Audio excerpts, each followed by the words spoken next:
ఏంట్రా మీరంతా కలిపి కట్టకట్టుకుని ఇచ్చారు? ఏ విషయం? బయట అంత ఆడవాడు జరుగుతుంటే నువ్వేంటన్నా ప్రశాంతంగా పడుకున్నావు? ఈ విషయం తెలీదా? తెలీదు.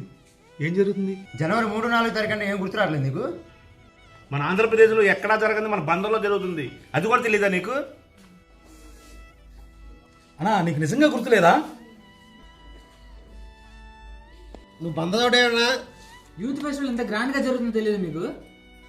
2025 జనవరి 3, 4 తారీఖుల్లో యువతలోని టాలెంట్ ను వెలికి తీసే యువ కెరటలు అనే ప్రోగ్రామ్ ని మన మంత్రి గారు అయిన కొల్లు రవీంద్ర గారు ప్రతిష్టాత్మకంగా చేపడుతున్నారు. సోషల్ మీడియాలో రీల్స్ వచ్చాయి. చాలా మంచి విషయం చెప్పారు. ఇవాళ నేను డైలీ